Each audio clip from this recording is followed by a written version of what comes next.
What's up, fight fans? This is Kabayel with Counterpunched Boxing News, and I have some new news concerning Zeilei Zhang. Agit Kabayel. This is it. It is here.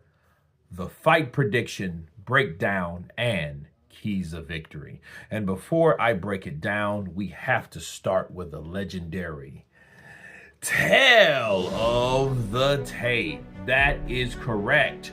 We have Zeilei Zhang, age 41, compared to age 32 for Kabayel. 6'6", 198 centimeters in height for Zeilei Zhang, compared to 6'3" with 191 centimeters for Agit Kabayel. 78-inch reach for Zeilei Zhang. 79.9-inch reach for Agit Kabayel. Southpaw is Zhang's stance. Orthodox is Kabayel's stance. 27 wins for Zhang compared to 25 wins. 22 by KO. 17 by KO for Kabayel. 81% knockout percentage by Zeilei Zhang. 68% knockout percentage by Agit Kabayel. 2 losses for Zhang. No losses for Kabayel.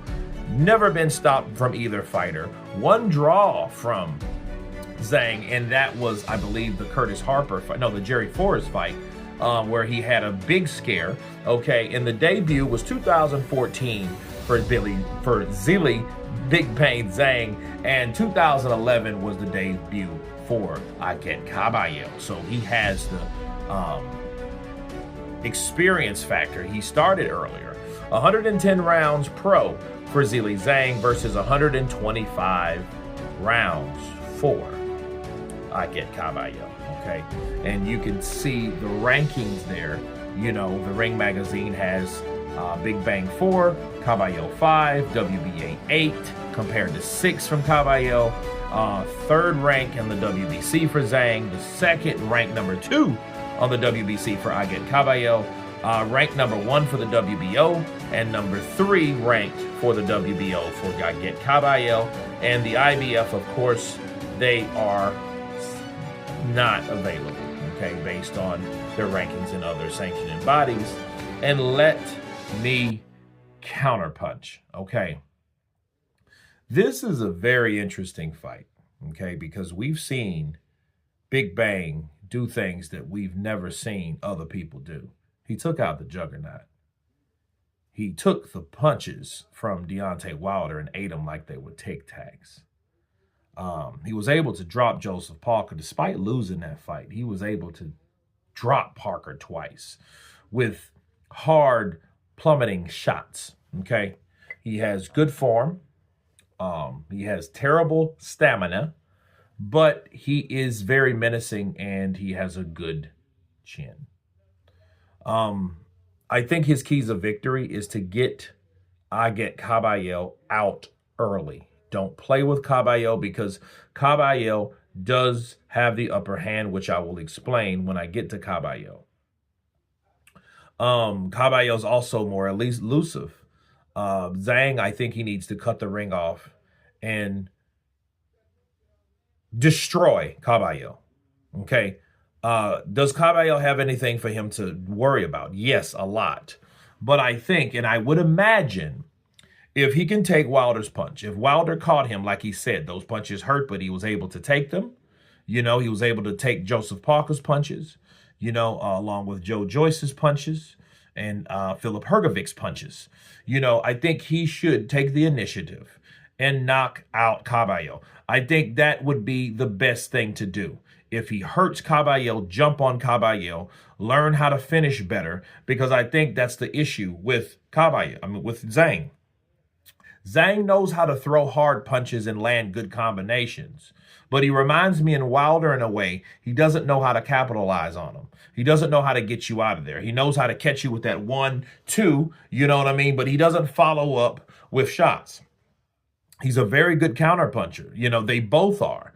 But Zhang, though, is not able to follow up and finish. And I think that's his problem. And I think mentally, he doesn't want to throw more than 5 or 6 punches in a row because he's afraid of running out of gas. I think that's contributed to the stamina factor that he has, that issue that he's having. Okay, so, but can he do it? Sure he can. He has the punching power. I think he has the durability to take whatever's coming at or from those fighters. And whatever's coming at him, I think he can handle. And I think, the question is, can Kabayel handle those shots coming in? I think he needs to take him out. I think he needs to, I mean, don't get me wrong. I did like the Deontay Wilder finish, because he wasted no time. When he knew he hurt Wilder, he jumped on him. So if that's something that him and George is working on, I forget his first name, but that's something good. That's a good thing. Now, I think he should get him out early, because I think he only has a limited 6 good rounds, but it's when he uses them. I don't think they're all just the first 6. I think if he takes his time and coasts, he can reserve himself. But the problem is with Zhang, if he does, the minute he does go in reserve mode, Agit Kabayel, being Agit, will capitalize on that. He will put his punches together. He has a good right hand. He has footwork. Now we're talking about Kabayel. So Kabayel is younger. Kabayel is more in shape. We see Zeilei Zhang and him throwing that right hook, and we see all this jelly rolling around. That's contributed to lack of testosterone, people. And that could be a problem for Zeilei Zhang, because that's probably why he runs out of gas. That may be contributed to his diet. I don't know with him, but Carly, I don't know what them boys are eating. Them boys are eating, and they're eating like old school Genghis Khan kings. They ain't exercising like they should. They're exercising arms and legs for power. You know what I mean? But still, understand, if you give Kabayel any opportunity, Kabayel might show you something that you may not want to see. Okay, Kabayel loves to work to the body. I'm really interested in this fight. What happens when I get Kabayel catches him to the body when he does get mid-range to close enough to throw those shots? Because, Kabayel is good. He likes to lean and commit to that body. He likes to stay on the inside. Now that could be good for Zhang too, because he's close enough. He has longer arms than Zhang, right? So if Zhang is able to catch him close range, boom, there's the 2. Boom, 1, 2. You know what I mean? He has a good uppercut as well, so you got to be careful. So it's a danger for Agit Kabayel as well, but I get what we've seen from him and Madrimov and Frank Sanchez with the bum knee. We were able to see him work around those guys, work his stuff, do his thing, work combinations, get inside, work the body, tire you out. If anybody that could do that has that ability, it's Agit Kabayel. So if anybody could wear Zhang out, it's Agit. I believe that Agit has the same ability that Joseph Parker has. So yes, he has a big chance, or a good chance, of winning, because we've seen that he's able to do those things based on his style, and I think he's a little shorter than Joseph Parker. So it may be a little harder for Zhang, and most bigger guys that 6'6" may have problems, ranging the distance, especially with those shorter arms than Agit, to land those punches, unless Agit is closer. But of course, I think Agit would want to commit to the body. He may want to do that. He may not. But he does have good boxing fundamentals. Okay. And I think that him getting Zhang past 6 or 7 rounds, I think it sways in his favor. I think if he can get Zhang, if he can go through all that punching power, all that form, all that experience, that size of Zhang, and still stands, okay, and without being relatively hurt by Zhang, not being dropped like Parker was, or knocked out like Deontay Wilder was, I think he has a chance to win, definitely. Because, see, Zhang will start fading, and you will tell, because his stuff will do a no se dive to the floor. You know what I'm saying? It will do a no se dive to the floor. All right. And guess what? If that starts happening, just like Frank Sanchez, when Frank Sanchez got less mobile, his ass was in trouble by Agit Kabayel. So, yeah, that could be a bad thing for Zhang if he runs out of steam.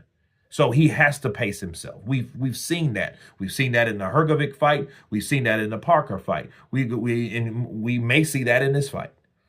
You know, and if I had to bank on anybody, it's hard to say.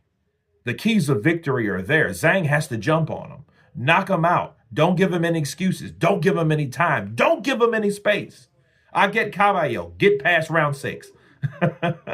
And then do your thing and work your magic. You know what I mean? And avoid the counters. You know, but if I had to bet on someone,